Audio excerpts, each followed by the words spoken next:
Sea and range, familiar places and nothing strange. We want to live in Cornwall, isolated cottages but early mail, farm fresh food but without the smell, internet access, no cable trail. I must have this in Cornwall.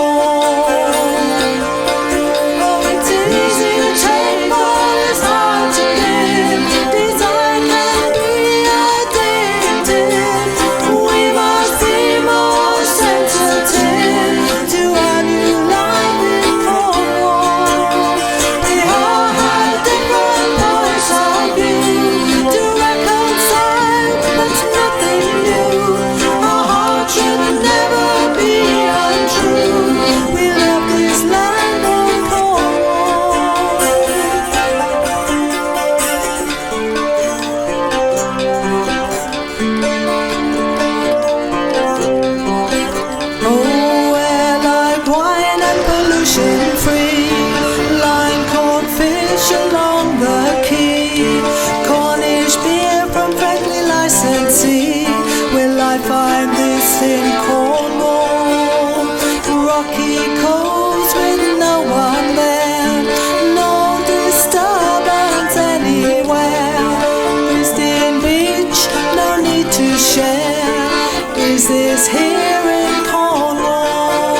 My family have been fishing for 1,000 years in the same spot, so we go back many generations.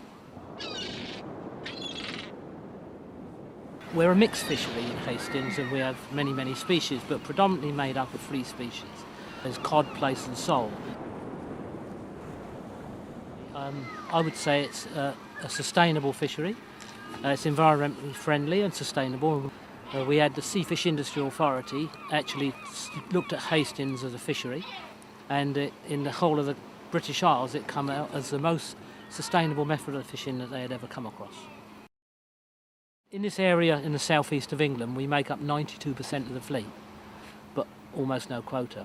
And the national statistics that you have 76% of the fleet now, that's 2% of the quota. So obviously on that equation, you know, we either try and catch fish or go bankrupt. You know, we have lost many coastal communities on the basis of allocation of quota. I think it's very important we look at when we look at fisheries, but we take the social and economic value of the coastal communities into that effect. Yeah. When it was very straightforward, we had no take zones, NTZs, and then you had MPAs, Marine Protected Area. Now most fishermen are agreeable to protection, marine protected areas, and there are also areas which are no take zones, which now are SACs, Special Areas of Conservation. The trouble is with changing the acronyms and changing, people don't understand what's being applied when it comes to most fishermen on the ground, because they don't keep up with the legislation, they don't keep up with the work. They're suddenly told that this is going to be a special area of conservation. Great, what does that mean for me as a fisherman?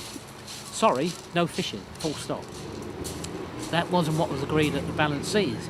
That was agreed, we don't know where, because the project sat for 2 years. We had all the marine NGOs, we had all the Greens, we had all the fishermen, and we drew up a policy that was very clear, and it actually put in place exactly what everybody wanted, and we agreed. And then we go down the road and it's all thrown out, and they've changed. The worm specific to this area in Hive Bay has grown 5 times better. So it's got since the last time they did. So the fishing stayed the same, but the worm is increased. Why then do you have a special area of conservation if it's achieving not the objectives? Because you either you repair or you look at renewal. And this isn't the case. This was looked at as perfectly working well with the fishermen that fish there, but they want to now turn it into a special area of conservation. On what basis? It seems that they're automatically given credibility, where the fishing industry is always seen as the bad boy of the industry, when in fact we've coexisted with nature for 1,000 years. We fished here on good fish stocks, we've got good fish stocks now, and we've creations. It doesn't mean that the small fishing boat can fish. It doesn't mean that at all. So to say we're all going to do better off, and a prime example is where they've just looked at down the southwest. If you say, right, this is going to become a new area, and it's now heavily predated with big lobsters, great, but the velvet crabs are gone. So you've upset the balance. Where you fished on lobster, you created a balance. You let the lobster predate on the other fish, and you've let one species take hold which is out of context.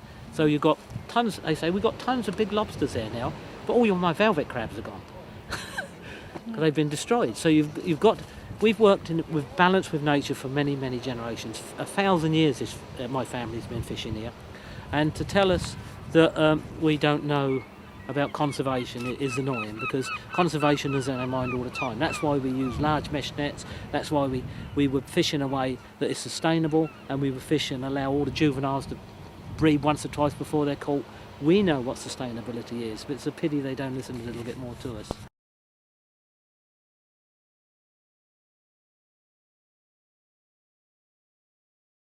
It was ecology versus the rest. All the rest, yeah. At different times, different locations. When it affected them, then obviously people piped up. You know, if it's a shipping matter, then the shipping guys were, hang on, this would affect us. You know, if it's dredgers, they would, it's going to affect us. If it's fishing, it will affect us. And the ecology people were very much driving the targets. Right. Yeah, the percentages they wanted to achieve. So they were sitting there, some of them not saying a word most of the time, just sitting there because it was going in the direction of travel they wanted. But that's the way the thing was set up. It was set up from day one like that, so you knew what you're into. You try to mitigate your sector that had less impact on your sector than something else. Human nature, it's mitigation. But at the end of the day, it was still going to end up being where it's going to end up, because it's driven by the actual information and evidence we were given.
And then, as the must have been just warm. I love the long bit with the cotton on my hand. Yeah, I've just got some here. It's probably then we all tend to sort of chicken and years ago. Human nature doesn't change, No, does it? no.